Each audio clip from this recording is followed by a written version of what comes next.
Bonjour Jean-Dominique Michel. Bonjour Xavier. Nous avons le plaisir de t'accueillir dans le débriefing de François, qui est une émission que je tiens pour les lecteurs, les auditeurs de François. C'est peut-être plus la peine de te présenter parce que tu as fait partie de beaucoup de discussions, tu es anthropologue de formation et tu t'es beaucoup exprimé. Et je trouvais que c'était intéressant d'évoquer avec toi et de prendre un peu de hauteur, de regarder les sujets d'une manière différente, la manière dont tu as pu les aborder. Et moi, un des éléments qui m'interpelle encore et qui interpelle quand même beaucoup de nos lecteurs, c'est quand on regarde la médecine, la science dans son sens le plus large. Si on prend vraiment l'hélicoptère, on a vu une polarisation dans un, voire deux, voire trois camps, on va dire les pro-traitements précoces contre les contre, les pro-RAO contre les contre, etc., les pro-vax contre les anti-vax. Et c'est pour moi excessivement réducteur. Et j'aurais aimé avoir, de ton point de vue en tant qu'anthropologue, en tant que spécialiste de la santé au sens large, j'aimerais avoir ton point de vue sur ces éléments, questionner la cause et qu'on en discute avec toi. Hmm. Écoute, je te remercie pour cette introduction et je partage tout à fait ton analyse. Je crois qu'on a été dans un invraisemblable défaut et échec de l'intelligence collective. Parce que lorsque, de toute manière, je crois qu'on connaît tous cette métaphore de l'éléphant dans le noir, tu sais, qui vient de la tradition soufie. C'est des savants très savants qui rentrent dans une pièce complètement obscure et puis ils passent un moment à prendre connaissance avec leurs mains de ce qui se situe dans cette pièce et en ressortant, il y en a un qui dit c'est des grandes colonnes droites, une autre c'est comme une énorme feuille de salade qui bouge, un autre non, c'est comme un long tuyau. Et en fait, il y avait un éléphant dans le noir, mais comme aucun d'entre eux n'avait la jouissance de son sens visuel, chacun a touché une différente partie de l'animal.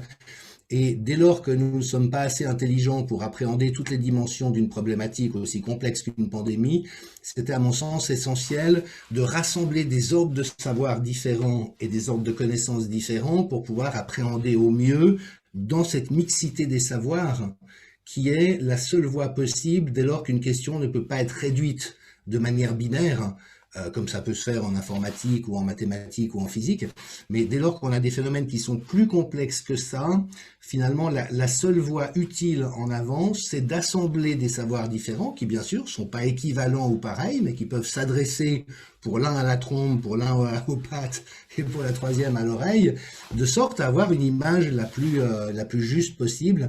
Et là, on a vu effectivement, mais dans chaque grande panique collective, il y a toujours anthropologiquement la tentation de se raccrocher à une autorité qu'on investit d'un pouvoir. Ça a beaucoup été la religion dans le passé, et on a vraiment pu voir depuis une année que une certaine science est devenue collectivement ce qui a rempli la fonction de religion.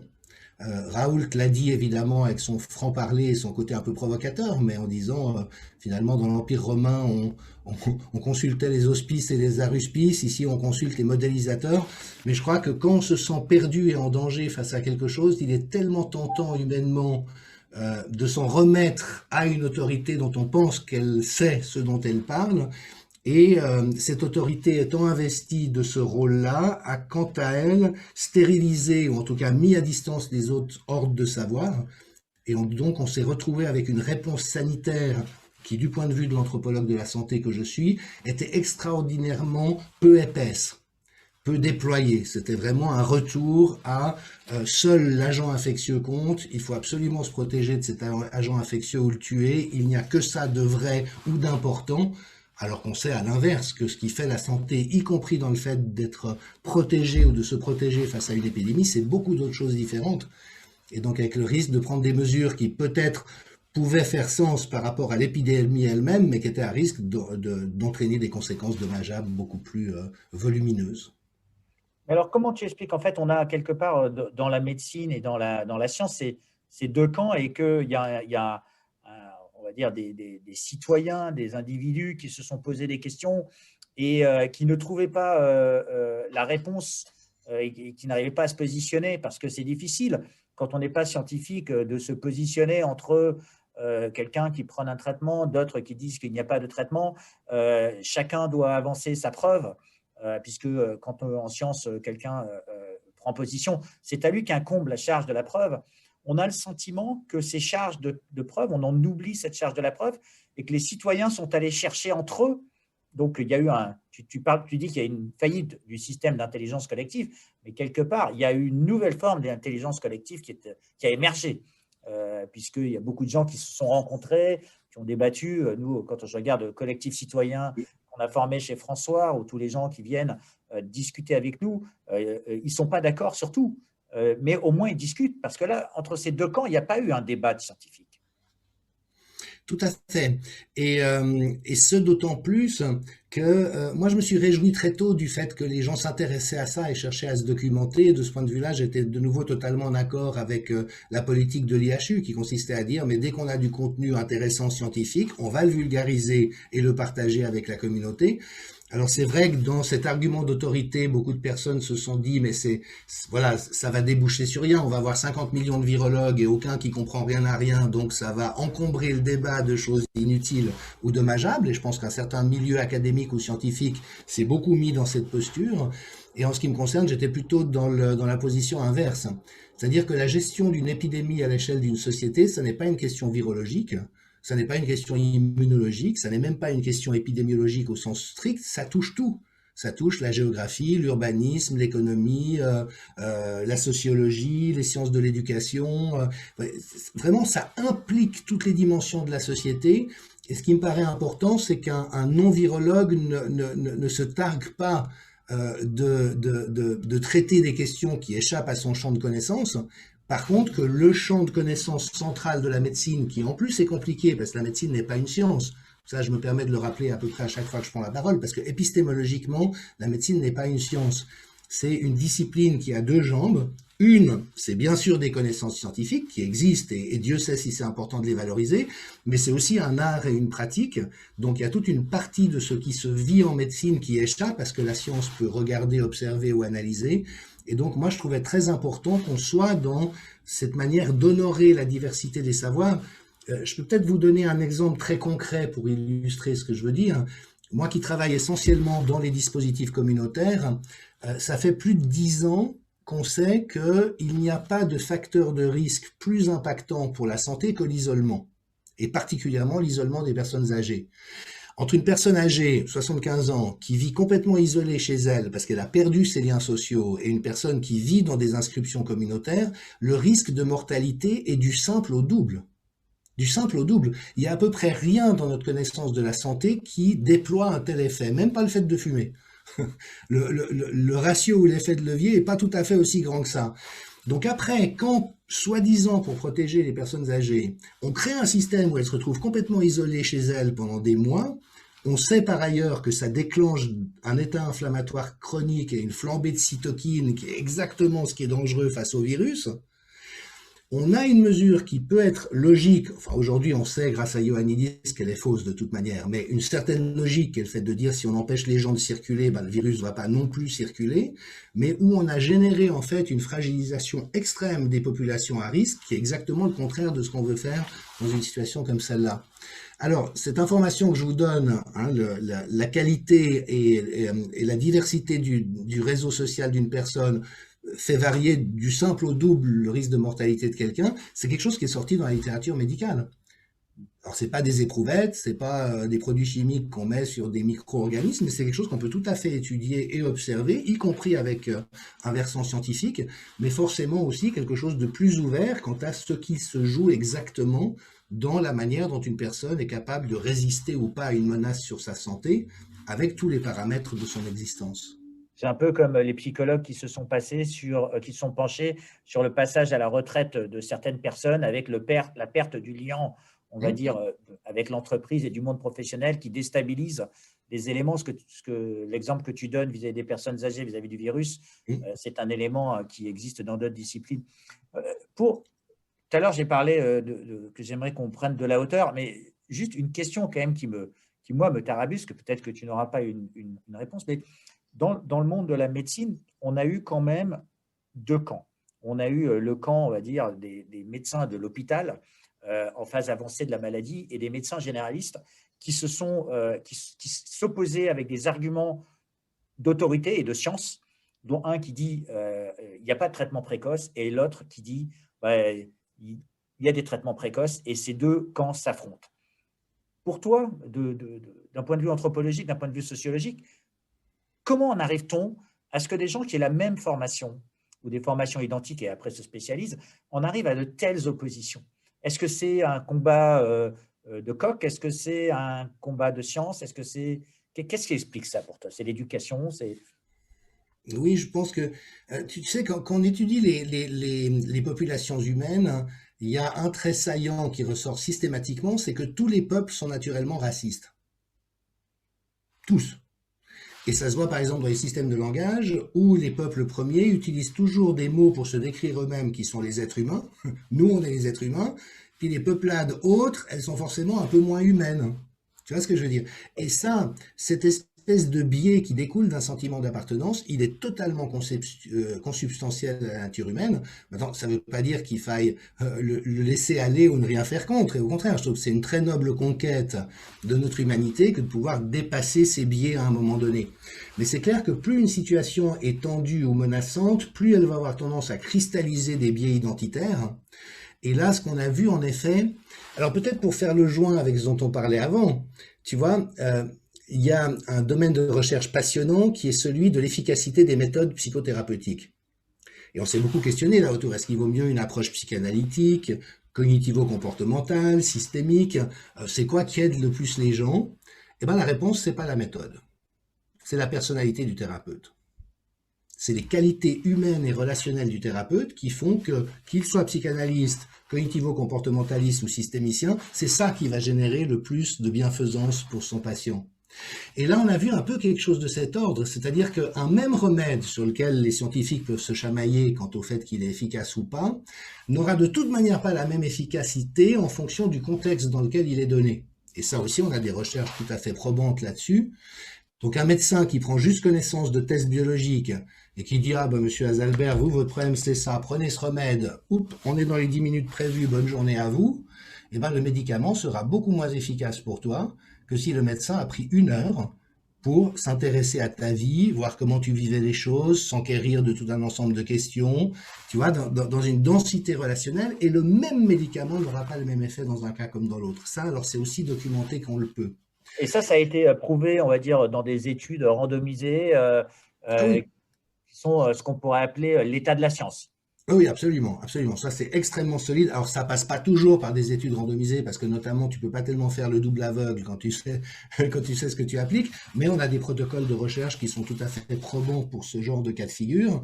Et pour donner juste encore un exemple, mais je crois que c'est important d'illustrer pour l'imaginaire des gens, tu sais que le placebo est un effet majeur en médecine. Et puis pendant très longtemps, on s'est dit, mais c'est parce que le patient a l'illusion que ça va le soigner, donc c'est le fait de croire qui déclenche l'effet placebo.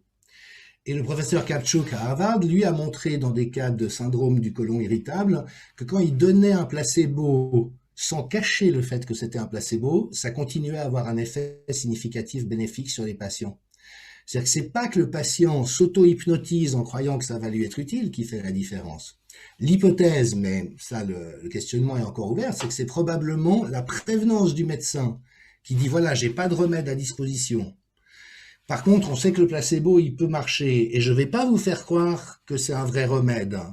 Hein, je vais être honnête avec vous, c'est un placebo, mais prenez-le quand même, ça peut vous faire du bien. Tu vois, dans cette sollicitude, dans cette humanité, dans cette chaleur humaine, il y a quelque chose qui va avoir un certain effet. Alors évidemment qu'on ne guérit pas les gens de la peste ou d'un cancer terminal avec ce genre de dispositif, mais ils sont toujours impliqués dans les négociations entre un patient et son médecin. Et pour revenir à ta question, alors en ce qui concerne la science, moi ce qui m'a vraiment intéressé, c'est de voir, parce qu'au fond, ça va pas plaire à tous les gens qui sont dans les sciences dures, mais anthropologiquement, la science n'est qu'un volet de la connaissance. C'est que l'être humain connaît le monde et la vie de multiples manières, et puis il y a tout un ensemble de phénomènes pour lesquels la démarche scientifique est la plus indiquée pour comprendre de quoi il s'agit. Donc là, elle est royale, j'ai envie de dire. Mais il y a plein d'autres domaines où c'est pas la meilleure méthode. Et la médecine elle-même est en quelque sorte en tension entre un pôle scientifique, ou plutôt statistique, pour le dire comme ça, donc qui vaut tout maîtriser, dans le sens de la métrique, Mettre en équation. voilà, mettre en équation. Et puis, il y a tout un volet qui est la clinique, c'est-à-dire ce colloque singulier entre un médecin et son patient. Et on sait tous que même pour un remède recommandé, il y a une courbe de Gauss, c'est-à-dire que le remède, il marchera pour 80% ou 60 ou 90% des gens, mais pas pour d'autres. Et donc, dans ce colloque singulier, il est possible que le médecin ait l'intuition de faire une autre proposition qui sera beaucoup plus utile pour cette personne-là. Et donc, on s'est retrouvé dans le cas de figure, mais dans ce champ de tension collective qu'on a évoqué, vraiment dans un conflit idéologique, et notamment à la lumière de cette fameuse evidence-based medicine, qui est donc cette médecine statistique, qui s'est imposée massivement au cours des 20 dernières années, et qui, là encore, est très efficace à certains endroits, mais n'est pas indiquée à d'autres. Et une des choses qui m'amuse, c'est que je me suis beaucoup intéressé aux neurosciences ces dernières années. Et dans le domaine de la neuropsychologie, c'est royal, l'evidence-based medicine. Si on veut étudier, par exemple, est-ce que des techniques de relaxation ou de méditation font du bien aux gens, si tu n'as pas l'evidence-based medicine, tu es perdu. Ben, c'est des effets qui sont possiblement significatifs, mais modérés. Il faut énormément de situations ou de sujets à tester pour voir ce qu'il en est. Donc, c'est juste royal. Et de ce point de vue-là, j'adore l'evidence-based medicine. Mais quand Didier Raoult est venu expliquer qu'en infectiologie, notamment de crise, c'est pas la bonne méthodologie, il avait tout à fait raison. Et tu te souviens comme moi de ces procès qui lui ont été faits, notamment par Axel Kahn, mais beaucoup d'autres, en disant si c'est pas randomisé en double aveugle, ça n'a pas de validité scientifique. Et moi, dont c'est le métier, j'ai été creusé, c'est mon métier, mais c'est pas mon domaine, donc j'ai été voir ce que je trouvais. Et la revue Cochrane, qui est un peu la, comment dire, Le standard. ouais, le truc de la doctrine de la foi, tu vois, dans l'Église catholique, a en 2014 ou 2015, si je ne m'abuse, fait un papier à ce sujet en colligeant tout ce qu'il trouvait et en montrant que dans l'infectiologie des épidémies, les études observationnelles étaient tout aussi probantes que les études randomisées en double aveugle. Donc de nouveau, ça ne veut pas dire qu'on ne peut pas utiliser l'evidence-based medicine, mais que si on dit il n'y a que ça de vrai, et si ça n'est pas ça, alors ça veut dire que ce n'est pas scientifique, c'est un abus énorme. Et là, je crois qu'on a vraiment vu ce conflit entre une médecine plus scientiste, notamment dans laquelle les nouvelles générations ont grandi sans souvent avoir beaucoup de culture épistémologique, donc pouvoir se poser la question, est-ce que c'est la meilleure méthode au meilleur moment? On leur a un peu vendu que c'était la méthode par excellence. Et puis des médecins plus vieux pour la plupart, qui eux ont gardé un ancrage clinicien très fort, et qui dit, mais si un médecin voit avec ses patients que leur trajectoire s'améliore de manière significative, même si on n'a pas les statistiques, il y a peut-être une information à ne pas rater. Et évidemment que la conclusion de ce qu'on évoque là, c'est que les deux pans sont nécessaires. C'est-à-dire que je peux partir dans des lubies et imaginer qu'avec du jus de framboise, les gens vont mieux. Puis si ça se trouve, je vais observer des choses qui vont tendre à confirmer ça. Donc si je n'ai pas les méthodes statistiques, je suis à risque de me fourvoyer. Mais si je ne m'en remets qu'aux statistiques, surtout avec des gens qui sont à risque de mourir rapidement alors qu'on a des molécules inoffensives et peut-être efficaces sous la main, c'est évident que c'est pas éthique de s'accrocher à ça à tout prix. Et puis, mais je terminerai, ce qu'on a aussi vu, c'est que dans ces fameux grands protocoles internationaux qui étaient censés établir une bonne fois pour toutes si l'hydroxychloroquine était efficace ou pas, on l'a absolument pas utilisé dans la fenêtre thérapeutique indiquée par ceux qui défendaient le remède. Donc ça veut dire que tout ce qu'on a fait pour tester la validité du remède a été fait, et probablement sciemment de mon point de vue, à un moment où on ne pouvait juste pas tirer d'enseignements probants par rapport à ça. Et ça soulève d'autres questions, j'ai envie de dire. Merci Jean-Dominique. Et reprenons un peu ces deux clans, donc ces médecins généralistes qui veulent soigner, comme tu dis, en écoutant leurs patients, et ces médecins plus hospitaliers qui te disent que ça ne marche pas. D'après toi, lequel est aveugle? En fait, si jamais je dois prendre une analogie avec cet essai aveugle, parce que est-ce qu'ils n'ont pas tous les deux raison, justement, à cause de cette fenêtre thérapeutique? Est-ce qu'il n'y a pas des terrains sur lesquels ils pourraient s'entendre, sur lesquels on pourrait les faire dialoguer et réconcilier, on va dire, des points de vue scientifiques, plutôt que de trouver les divergences? Est-ce qu'il ne faut pas trouver les convergences? Comme je suis acquis à ce que tu indiques ici, mais pour moi, ça tient à l'aptitude à la pensée complexe. Et en ce qui me concerne, je sais que j'ai été éduqué, je le dois à mes maîtres en anthropologie, qui ont été des gens vraiment fantastiques, qui vraiment m'ont toujours donné cette passion du contre-argument. Donc si je suis de bonne foi convaincu de quelque chose, avec bien sûr des données derrière pour l'appuyer, et puis que tu viens avec un contre-argument, c'est extraordinairement intéressant, parce que c'est ça la démarche scientifique. Mais là, ce qu'on a vu, c'est que les positions se sont polarisées et crispées de sorte à ne même pas vouloir prendre en considération des contre-arguments possibles. Et ça, c'est dramatique, parce que c'est la mort de la science. On entre à ce moment-là dans la dogmatique et la religion, en quelque sorte. C'est que si quelque chose est établi comme vrai par une autorité, il ne faut surtout pas la remettre en cause, même si la réalité la contredit. Et là, moi, je trouve extraordinaire que dans une société aussi technoscientiste que la nôtre, on ait vu des comportements et des attitudes aussi superstitieuses qu'on l'a vu au cours de l'année écoulée. Ça avait ce vernis comme ça de scientificité ou de modernité, mais au fond, on était carrément dans de la superstition pure et dure. Je sais que c'est une question qui reste encore polémique aujourd'hui, mais tu as probablement vu cette étude de Stanford qui est sortie début du mois de janvier, montrant que le port du masque n'offre aucun avantage dans aucun contexte. Zéro. Beaucoup de chirurgiens et de médecins nous l'avaient dit, c'est pas fait pour ça, ça sert pas à ça, et en plus ça pose des problèmes pour la santé. Donc selon toute bonne logique, cette imposition du masque est quelque chose qui aura été vraiment comme avoir une patte de lapin sur soi.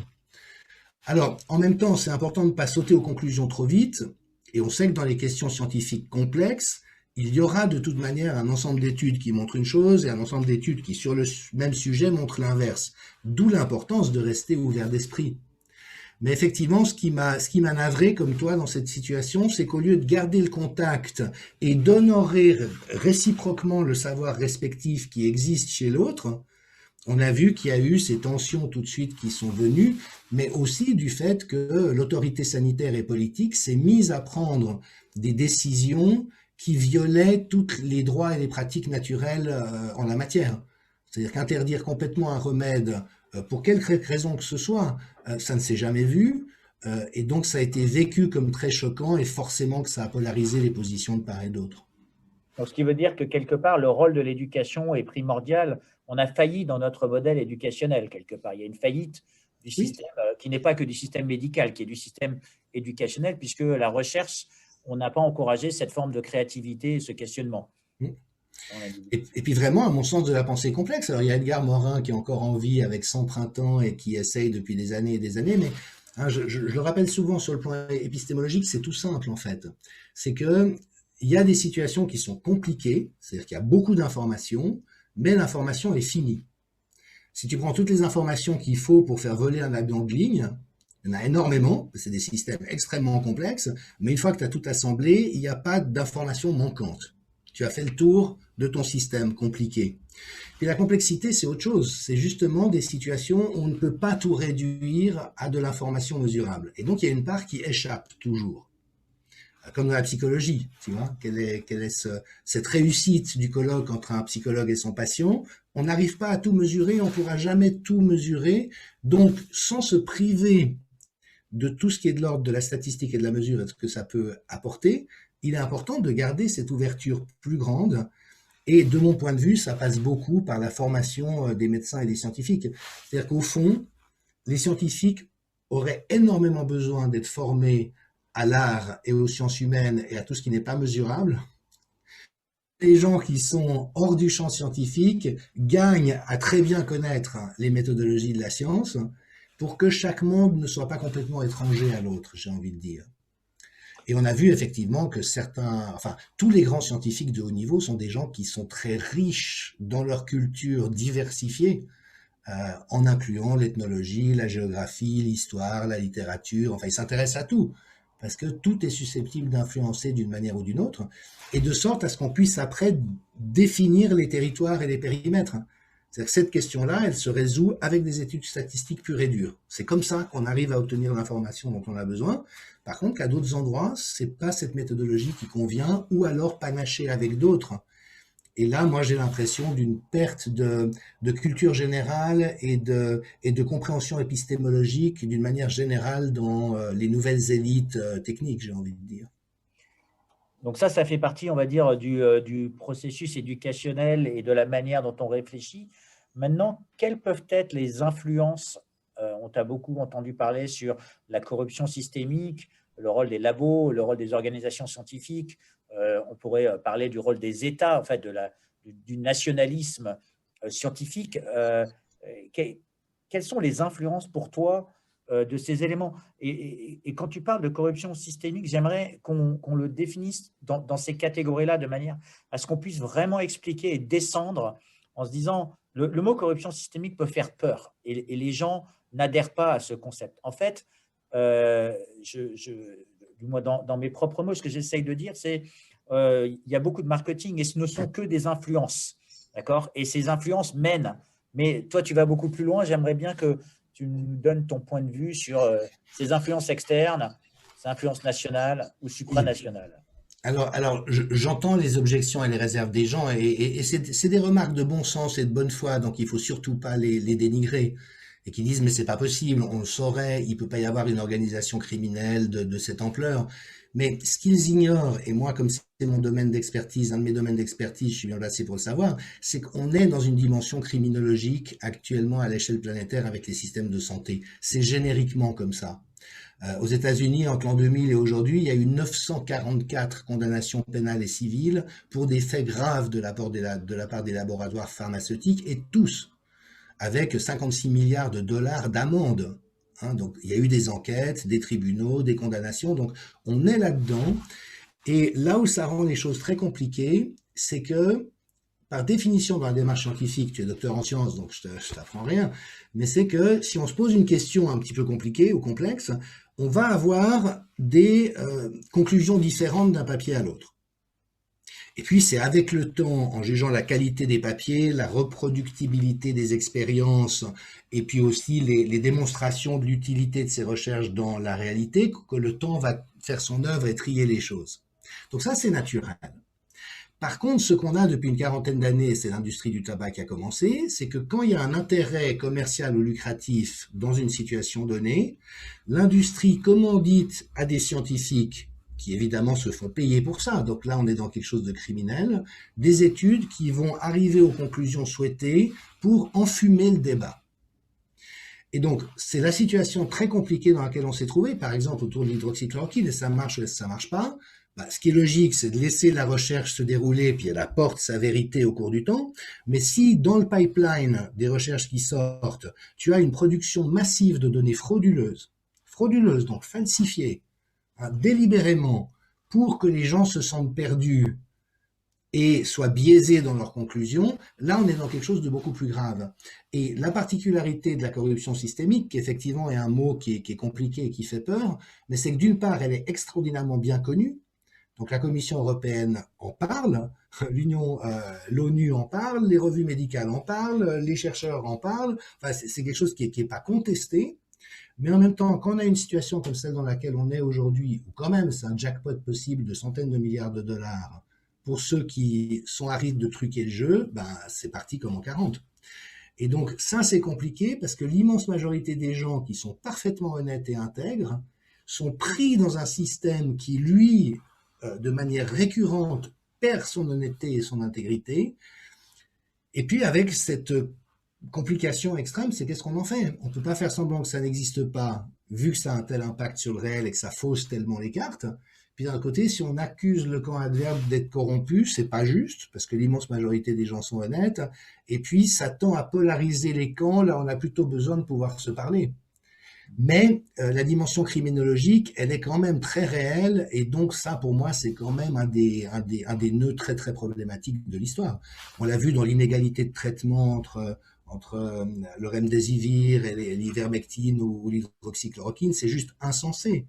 De donner une autorisation à des produits toxiques et qui a priori ne sont pas du tout efficaces, et puis de bloquer d'emblée systématiquement des remèdes qui, à l'inverse, sont très très sûrs. Et on se souvient tous de cette campagne d'avril-mai de l'an passé, on a commencé à raconter que c'était hyper dangereux. Ce qui effectivement est juste invraisemblable. C'est comme on disait demain que l'aspirine tue une personne sur 10 qui en consomme. C'est de ce degré de fraude-là. Et la difficulté aujourd'hui, c'est que toutes les grandes revues publient autant, voire plus de fraude que de papiers honnêtes. Et ça, c'est les rédacteurs en chef des revues qui le disent, c'est pas moi qui l'invente. Et évidemment que dans un contexte comme celui-là, c'est quand même très très compliqué d'y retrouver ses petits.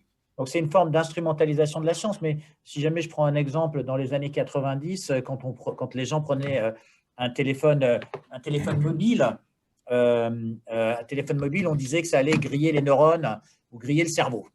Et puis tout d'un coup, on n'en a plus du tout entendu parler. Oui, Donc, c'était à l'époque les lobbies qui instrumentalisaient la science pour essayer de ne pas faire vendre des téléphones mobiles. Ce que tu es en train de dire, c'est que le marketing utilise les chiffres dans le sens qui leur va. oui, et puis alors avec un problème de fond qui est tout à fait en lien avec ce que tu exprimes là, c'est qu'au fond, le domaine de la recherche scientifique aujourd'hui manque terriblement de probité. Et c'est ça le problème. C'est-à-dire que quand on te sort des choses qui sont totalement falsifiées, et il y a des membres du Conseil scientifique français qui ont falsifié des études publiées dans Nature. Vincent Pavon a fait une démonstration évidente où les courbes qui sont figurées dans l'article d'Arnaud-Fontanet ne correspondent pas aux chiffres qui figurent dans l'article. Donc c'est quand même énorme, j'ai envie de dire. Et après, le problème, c'est que quand on constate qu'il y a ce défaut de probité, on risque de devenir soupçonneux de choses qui, elles, tiennent la route. D'où ces théories un peu folles sur tout et n'importe quoi. Mais en ce qui concerne, pour moi, la racine du problème, c'est que le champ de connaissances scientifiques n'est pas configuré d'une manière honnête. La question des vaccins est une question très complexe. C'est évident que c'est absurde d'être contre tous les vaccins, mais c'est tout aussi absurde d'être pour tous les vaccins. Il y a un rapport coût-bénéfice à faire pour chacun et une connaissance approfondie des modalités d'action de chaque vaccin à connaître. Maintenant, le problème, c'est que les grandes instances de santé, notamment aux États-Unis, ne configurent pas le retour d'information et le traitement d'information pour être le plus juste possible dans les données qui sont données. Il y a un ensemble de biais qui vont dans le sens de favoriser l'industrie pharmaco-vaccinale. Et après, évidemment, que ça met les gens dans des logiques de soupçon, voire de paranoïa, et qu'il peut y avoir à l'inverse des accusations totalement fausses de corruption. Là, il n'y en a pas du tout. Mais si le système ne s'assainit pas pour être crédible dans ce qu'il affirme, de toute manière, on a un problème de fond. Prenons un autre parallèle avec une autre industrie qui est l'industrie de la finance. Quelque part, j'ai l'impression que tu nous dis qu'il y a un délit d'initié permanent. En fait, cette corruption systémique correspondrait à un délit d'initié. Dans le monde de la finance, si on prend la crise de 2008, la crise des subprimes, où il y avait des marchés, on va dire, d'instruments financiers, où les banques s'étaient battues pour ne pas avoir de réglementation. Et en vantant les mérites de l'autorégulation pour justement, parce qu'en vantant les mérites de la loi du marché qui disait qu'on va être très efficace. Là, dans le monde de la médecine, on a quand même des autorités qui sont censées être indépendantes et on a des strates, on a l'OMS, on a l'Agence européenne du médicament, on a la NSM, on a la FDA qui sont censées être indépendantes. Ce qui veut dire qu'il y a une forme de réglementation qui devrait être à l'avantage du citoyen, puisqu'elles sont financées par nos impôts. Comment se fait-il que ces agences n'arrivent pas à justement faire parler cette science et on va dire, à enlever ces effets d'influence sur ces décisions? Ben oui, merci de le signaler. Alors, tu sais que l'ANSM en particulier, vu que c'est l'agence de surveillance des produits pharmaceutiques, a été sur la sellette de manière répétée à cause de scandales qui sont succédés les uns aux autres. En général, ils changent le nom de l'agence et ils gardent à peu près les mêmes personnes. Mais ce qui avait été observé en 2010, c'est que 60% des gens qui travaillent à ce qui est devenu l'ANSM sont des gens qui viennent de l'industrie et qui retourneront après. Actuellement, on voit que la Commission européenne a engagé l'ancien lobbyiste en chef des compagnies pharmaceutiques pour négocier les vaccins pour la communauté européenne. Donc, effectivement, je crois que tu mets le doigt sur le fond du problème, c'est qu'au fond, et ça, comment dirais-je, on est tous en permanence, c'est neuropsychologique, dans une dynamique d'accommodement avec la réalité. Ce dont on est déjà convaincu, on y attache beaucoup d'importance. Ce qui vient contredire nos convictions, et puis parfois, ma foi, on raconte les choses d'une manière qui n'est pas entièrement honnête. Il semble que l'être humain moyen mente au moins 14 fois par jour, petit ou gros, donc ça fait partie de notre nature. et que des laboratoires pharmaceutiques fassent pencher certains résultats dans le sens qui les intéresse, il y a évidemment un degré au-delà duquel ça devient délictuel, mais il y a une espèce de base où c'est finalement assez naturel qu'ils le fassent. Et après, ce qui va déterminer la santé ou l'absence de santé du système, c'est la manière dont les autorités, c'est-à-dire les représentants de la population, remplissent leur mission ou pas. Et là, malheureusement, on voit que, alors de nouveau, la Chambre des communes du Parlement britannique l'avait établi dans un rapport qui a fait grand bruit en 2005, mais ça reste vrai aujourd'hui, c'est-à-dire que tous les étages décisionnaires des structures de santé publiques sont totalement infiltrés. Alors là encore, c'est un terme qui fait complotiste, mais il est dans le rapport de la Chambre des communes, donc je crois qu'il correspond bien à ce dont il s'agit. Et donc, vous avez des personnes à des endroits clés qui n'ont pas la neutralité et parfois la probité requise. Et donc ça, évidemment, que ça débouche in fine sur le fait que le système ne peut pas bien remplir son rôle, tout en reconnaissant qu'il le remplit dans l'ensemble quand même pas si mal. Là, il y a un autre effet, c'est comme il y a des énormes scandales à répétition sur des trucs vraiment monstrueux, ça fait perdre de vue qu'il y a un travail très diligent et très intègre et de grande qualité qui est fait à beaucoup d'endroits aussi. Mais il y a des espèces de portes ouvertes, et quand la tentation lucrative est trop forte, il faut quand même rappeler que ce qu'on vit actuellement est un espèce de remake de la crise H1N1 telle qu'elle a été tout à fait décortiquée par le rapport du Sénat français. Et tu sais comme moi que dans les systèmes techniques ou l'aéronautique, l'examen des crashs vise à prendre tout de suite les mesures qui évitent une répétition du crash. Et là, ce qu'on voit, c'est que tout ce qui avait été identifié en 2011 dans ce rapport, en disant ça c'est très problématique, et si ça se reproduit une fois de plus, il va se passer la même chose, n'a entraîné aucune correction. C'est Autre un que peu comme après la crise de 2008, il y a eu des corrections à la marge, mais en fin de compte, c'était une crise financière. Il y a eu la bulle Internet en 2000, et donc il y a des mesurettes qui sont prises, et sans qu'on en prenne la mesure. Mais merci pour ça. Juste pour revenir un petit peu, toi, tu passes beaucoup de ton temps en Suisse.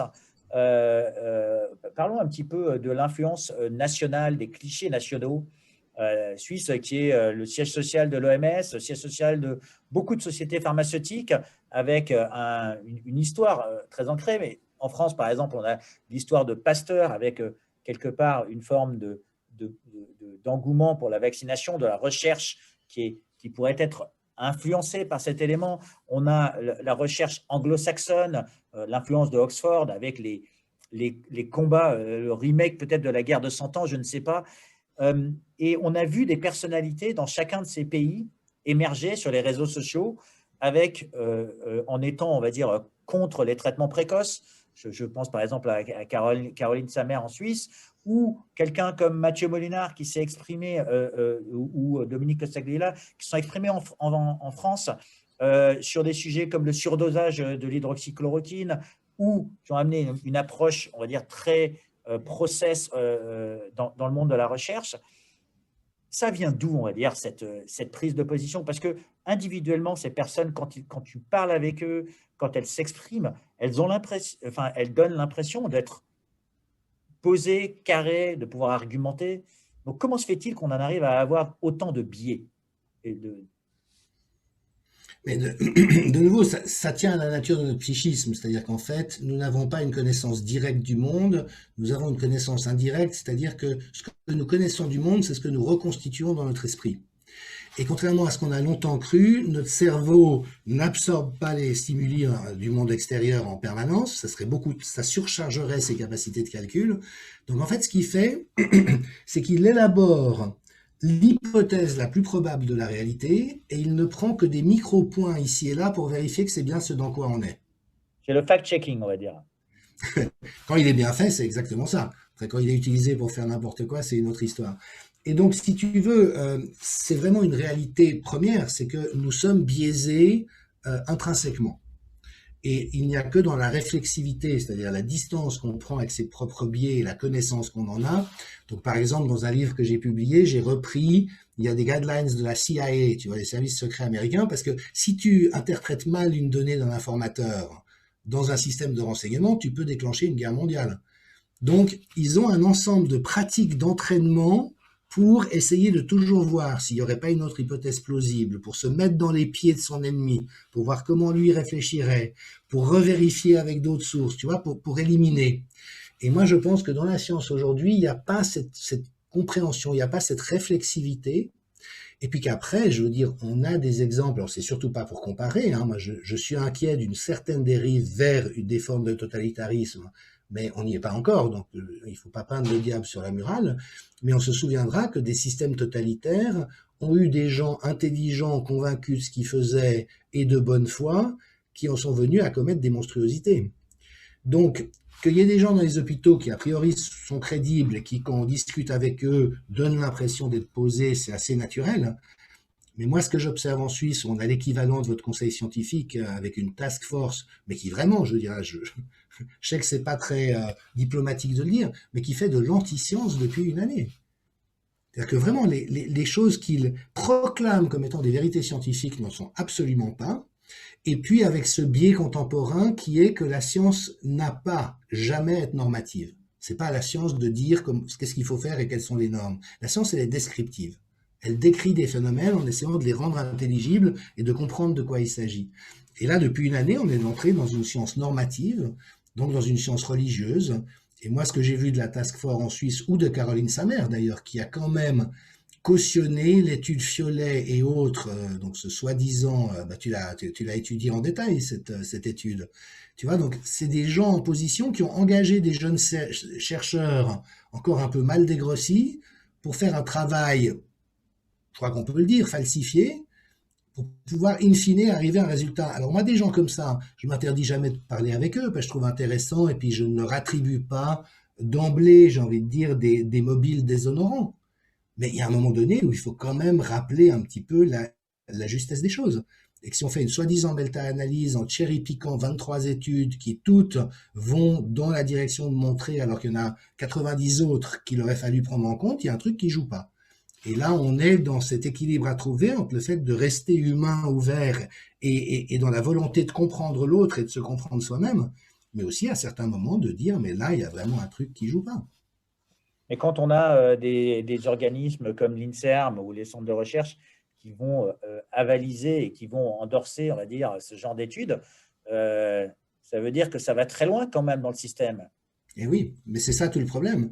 C'est ça tout le problème. Je crois vraiment qu'il faut que les gens mesurent, hein. Je le cite souvent parce que c'est une femme remarquable, mais Marcia Angel, qui est l'ancienne rédactrice en chef du New England Journal of Medicine, donc une des quatre plus grandes revues médicales, a dit en démissionnant, je ne peux plus croire a priori aucune étude publiée, ni aucune directive des autorités médicales, tellement il y a de fraude et de falsification. Donc, je l'ai dit dans le note, mais c'est comme si le présentateur de TF1 ou le directeur de la rédaction de Libération disait au lecteur ou au spectateur, bah, je suis désolé, mais tout ce qu'on vous dit de jour en jour, il y a tellement de choses fausses dedans que je ne peux plus rien croire de tout ce qu'on vous raconte. C'est quand même pas rien. Et c'est là où on est dans cette situation très schizophrène sur le plan collectif, où d'un côté c'est su, dit et reconnu. De nouveau, même la Commission européenne, qui actuellement est en train quand même de faire des tours un peu bizarres autour des vaccins, le dit quand elle n'est pas en train de magouiller. Et là, malheureusement, alors c'est compliqué parce qu'aucun d'entre nous n'a envie de croire qu'un paysage familier ait comme ça des dessous, des coulisses qui soient très problématiques, voire criminelles, mais dans le domaine de la santé, c'est le cas. Cela dit, on sait qu'aujourd'hui, je ne le dis pas pour te faire plaisir, mais que les principaux pourvoyeurs de fake news sont les gouvernements et les médias. Je veux dire, c'est su dans le domaine du renseignement, de la géopolitique, de la stratégie, du nucléaire, de l'alimentation. Vraiment, les principales sources de malhonnêteté délibérée dans l'information et la communication, ce sont les pouvoirs en place. On sait qu'une fake news n'est qu'une vérité sous influence. Oui, absolument.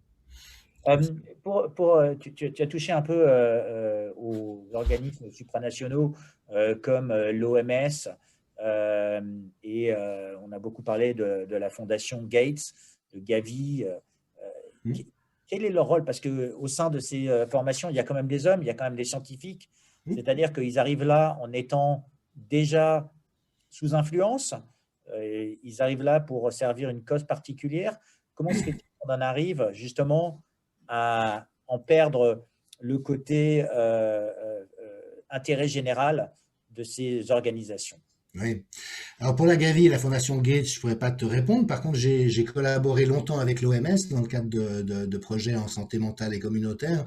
Donc vraiment, moi ça m'a frappé, c'est-à-dire que c'est une organisation où il y a une quantité de gens bien, honnêtes, créatifs, déterminés, généreux de leurs efforts, qui est impressionnante. Vraiment, il y a un nombre de gens bien à l'OMS qui est époustouflant. Et je sais, ben, j'ai travaillé avec eux, et vraiment des gens courageux. Et de nouveau, à l'intérieur d'une institution qui est une des plus corrompues au monde. Et c'est ça qui est compliqué, mais c'est de nouveau de la pensée complexe. C'est comment est-ce qu'on réconcilie les deux, sachant par ailleurs, et on le voit bien avec l'industrie des médicaments, c'est-à-dire que si tous les médicaments tuaient 50% de ceux qui le prennent avec des autorités scientifiques qui disent mais non, plus personne ne prendrait de médicaments. Mais c'est parce qu'il y a énormément de médicaments qui rendent beaucoup de services aux gens et qui les soignent. Hein, on n'attrape pas des mouches avec du vinaigre. Qu'après, ça donne un espèce de crédit de confiance ou un blanc-seing qui après permet d'outrepasser des limites. Et c'est là où, en ce qui me concerne, je suis évidemment pas un ennemi de l'OMS, du ministère de la Santé ou de l'Alliance vaccinale. Je suis pour des règles transparentes, honnêtes et qui tiennent. Ce qu'on voit depuis une année, c'est que tout le droit de la santé est en train d'exploser. Vacciner en population générale pendant l'épidémie, ça se fait pas, c'est dangereux. Vacciner des catégories de la population qui ne sont pas à risque de tomber malade, ça se fait pas. Parce que les effets indésirables, il va y en avoir. Donc il y a eu récemment des cas d'enfants de 2 ans qui sont morts après une vaccination. Il reste à établir si c'est pas ça ou pas. Mais en tout cas, avec les effets indésirables qu'on connaît au vaccin génique, il va y avoir des morts chez les jeunes. Et donc le principe éthique, c'est qu'on ne vaccine pas ces gens qui n'encourraient aucun danger avec la maladie elle-même. Et donc, il y a tous ces repères qui sont en train d'exploser les uns avec les autres, les uns après les autres. Et puis, alors, ce que Astrid Stuckelberger a partagé avec Rainer Fulmich dans le cadre de la commission d'enquête, c'est que Gates a fait des pieds et des mains pour obtenir un statut d'État à l'OMS, dont il est un des principaux financeurs, c'est-à-dire pour être vraiment au cœur du système comme un État. Alors que c'est un particulier qui a fait fortune, on est ravis pour lui. S'il y a des campagnes de vaccination utiles à des populations, pourquoi pas, mais que quelqu'un prenne une telle influence, un tel pouvoir, sans contre-pouvoir ou sans limite ou sans butoir, ben là on voit bien qu'il y a quelque chose d'extrêmement problématique. Et alors, de nouveau, je ne veux pas être désagréable, mais je trouve que dans la situation qu'on vit, il y a un petit truc de James Bond. Tu vois, dans les James Bond, il y a toujours un méchant qui veut vacciner la terre entière, changer le climat, transformer les excréments en aliments, transformer l'être humain génétiquement. Et ben tout ce que je viens d'exprimer là, c'est des choses que Bill Gates annonce haut et fort comme étant son intention. Et en ce qui me concerne, j'ai pas de problème que ça soit son intention, tant pis pour lui ou tant mieux pour lui. Mais après, quels sont les garde-fous que nos États et nos organisations internationales ont, par rapport à des gens qui ont un tel pouvoir qui peuvent tout arroser?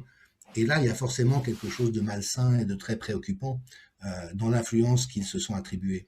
Et l'OMS est extrêmement corrompue comme organisation. On a vu dans ces organismes, on va dire, supranationaux, comme la FIFA, comme le comité olympique, qui a eu en leur temps des problèmes quelque part qu'on pourrait caractériser comme identiques. Donc, est-ce que c'est le propre de ces organisations d'arriver à un endroit où il y a tellement d'influence à avoir, tellement de lobbying, qu'on va sans entremêler les pinceaux, on va dire, qu'on confond le bien et le mal, ou bien on en oublie les règles élémentaires de bienséance?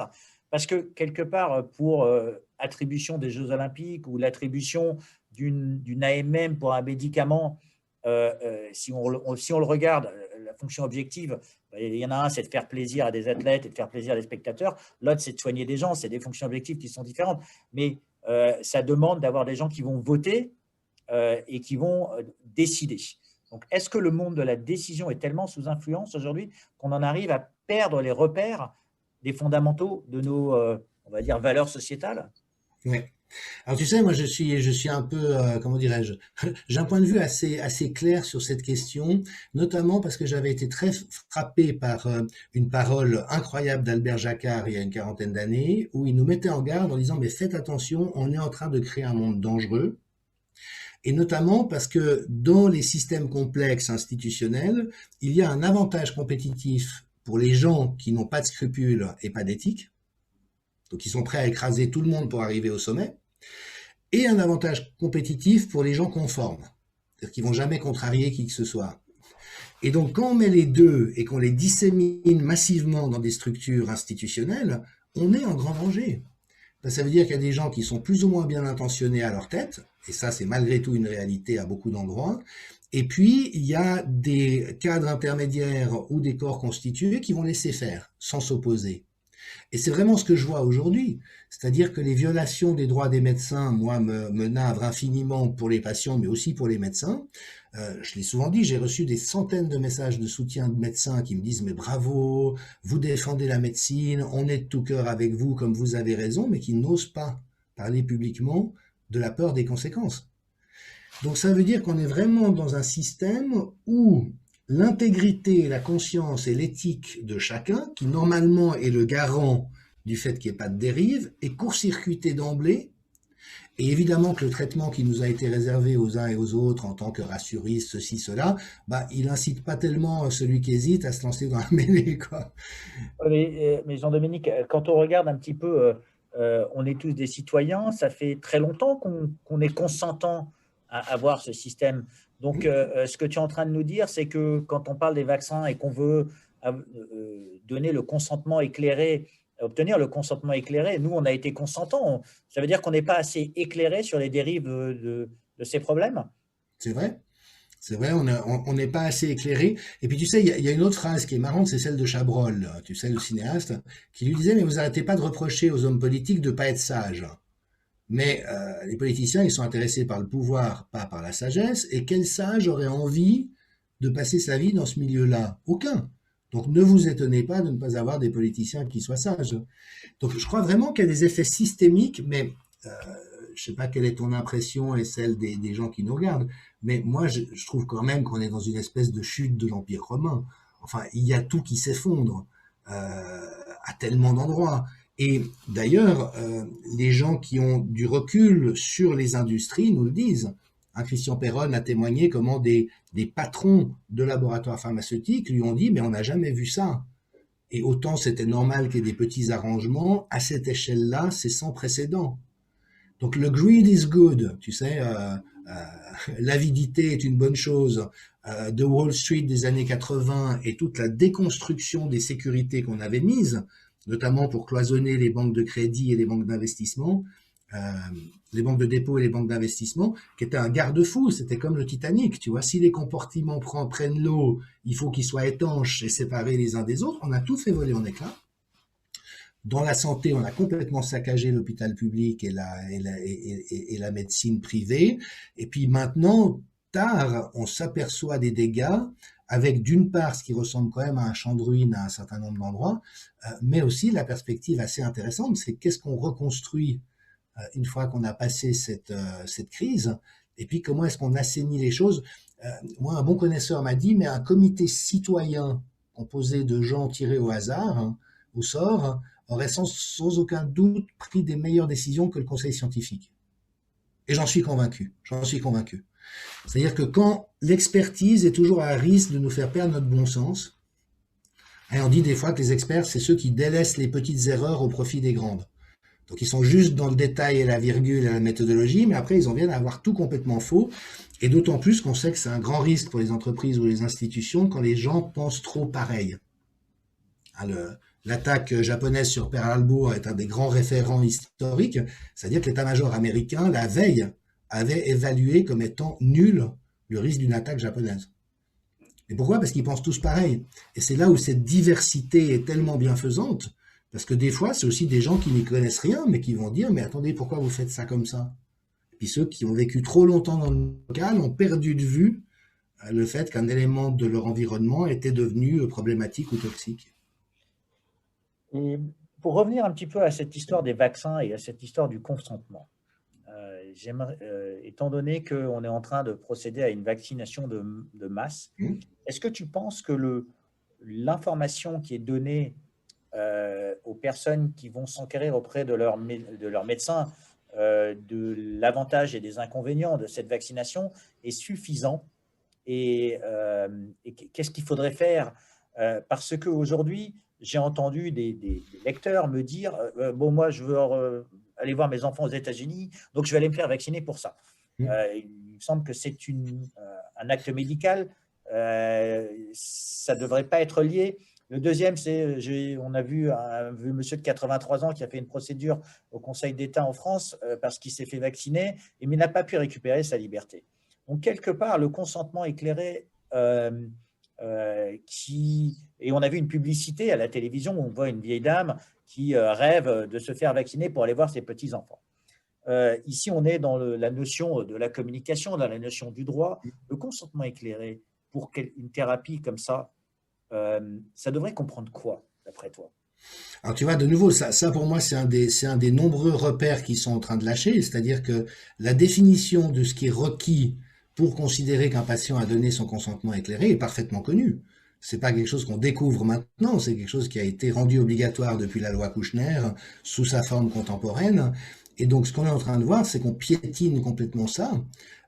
Alors évidemment, avec le côté dramatique que l'immense majorité des médecins, alors déjà, ça c'est vraiment un thème récurrent de cette histoire, c'est qu'ils ont des avantages pécuniaires énormes à jouer le jeu.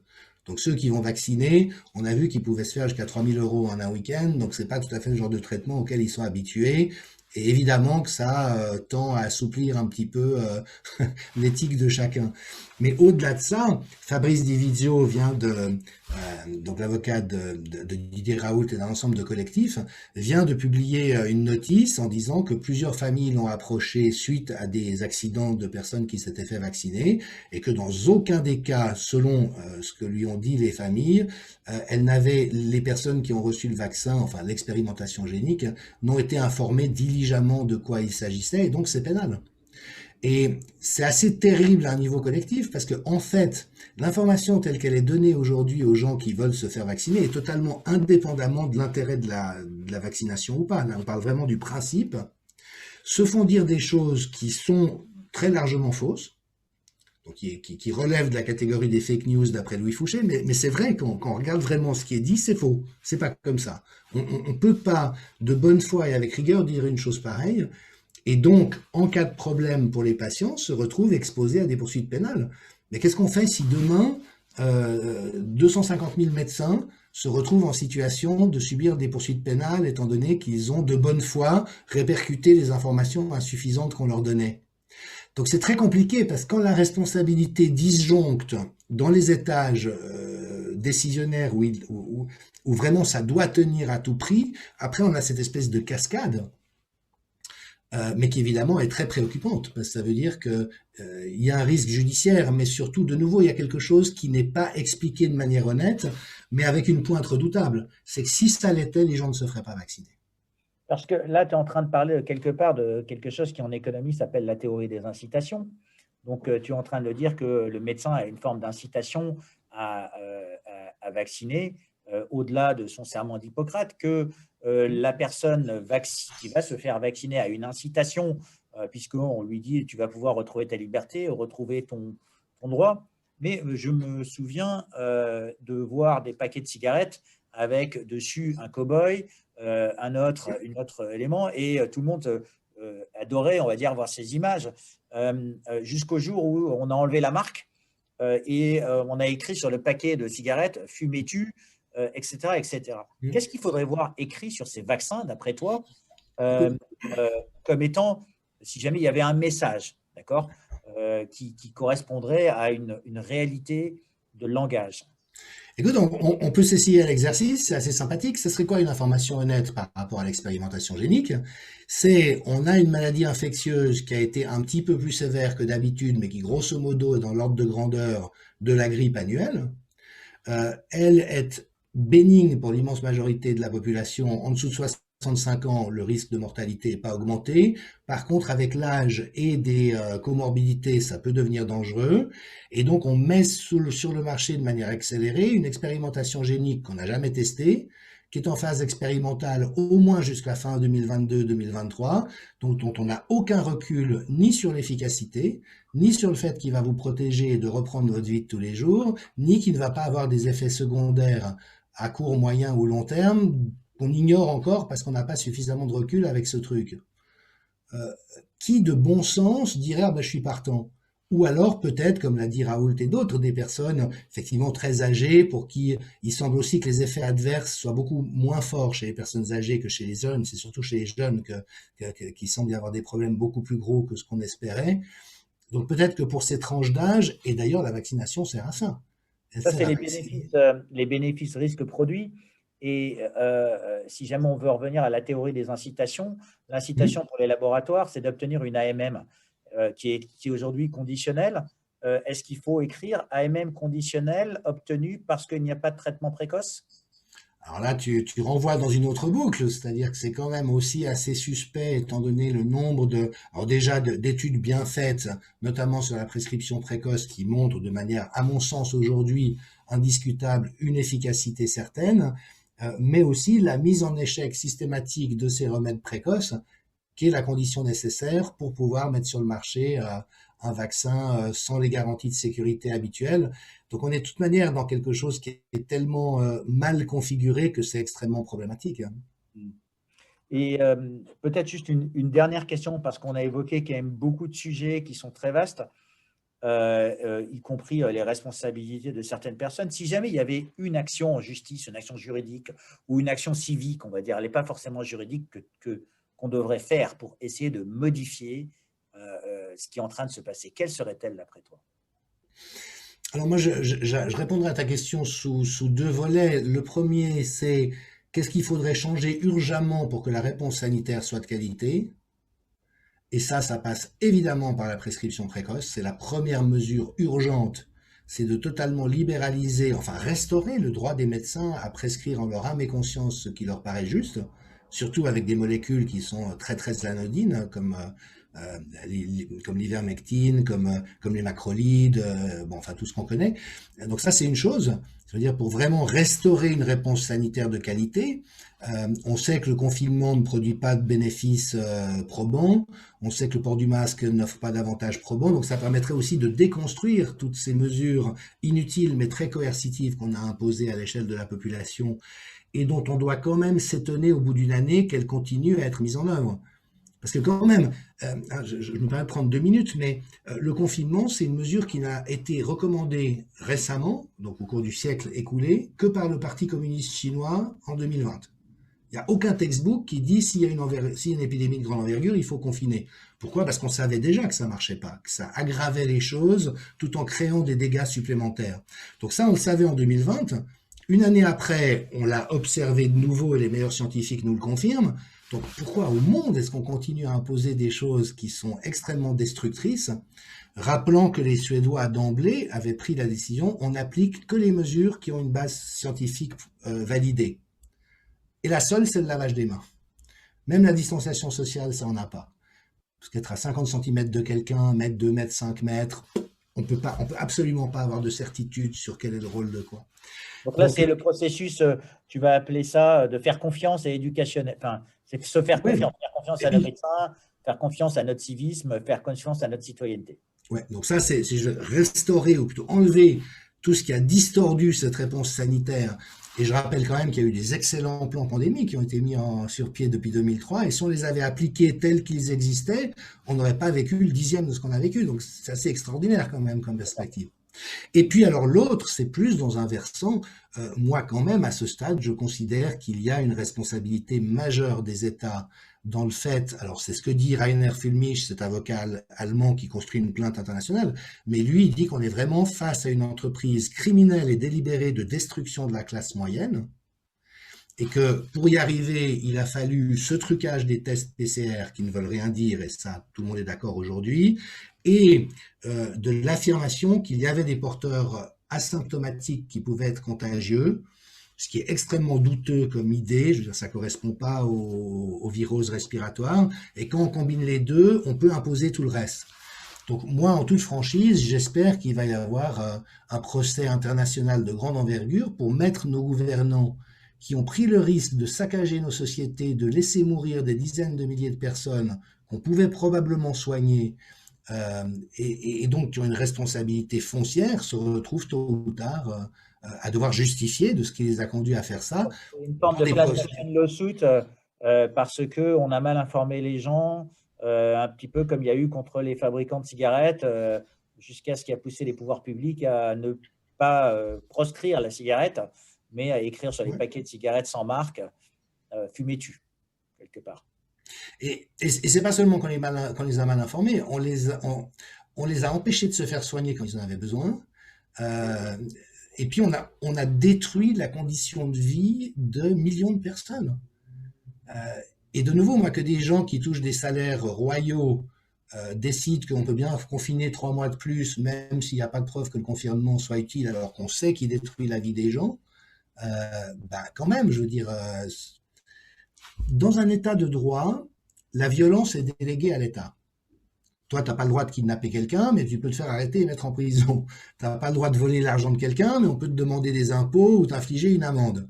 On délègue à l'État l'usage de la violence pour s'assurer qu'il fasse régner la justice, l'ordre et la civilité entre les gens.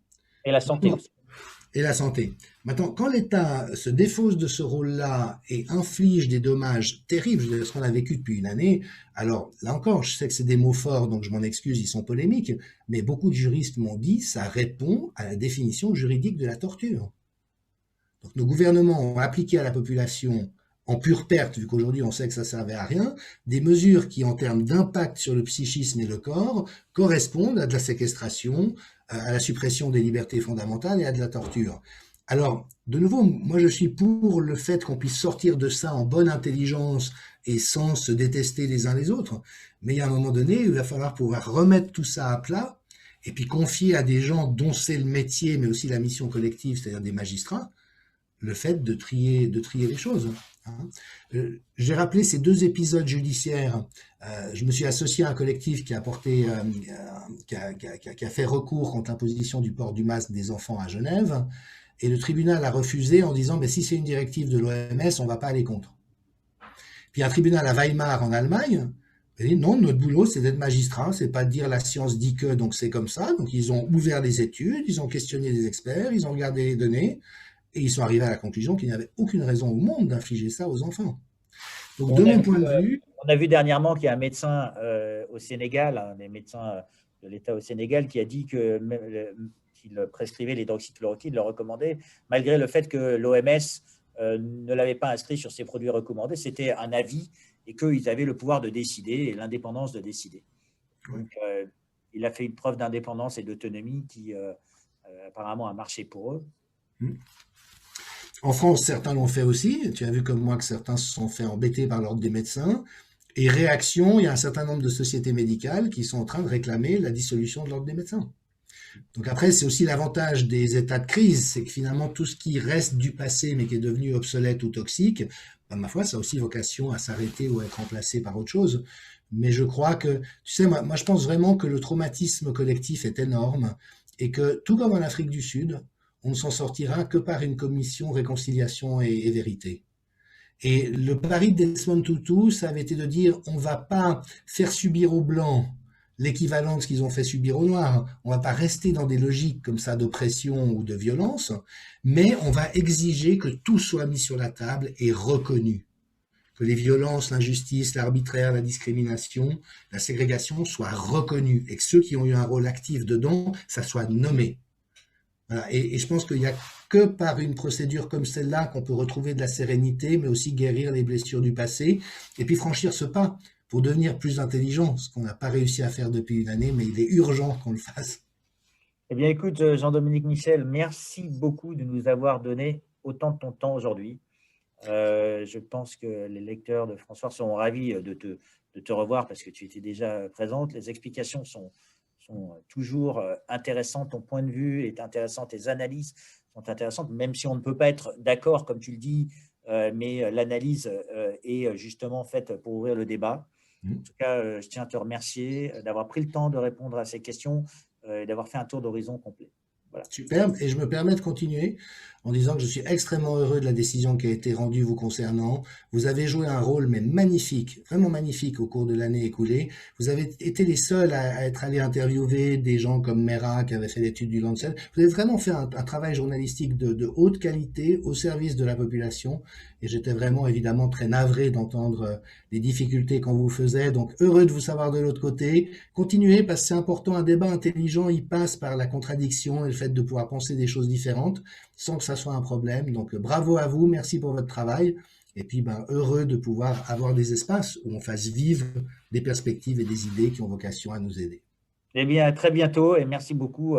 J'en ferai part à toute l'équipe, on sera ravis. Bonne journée. Merci.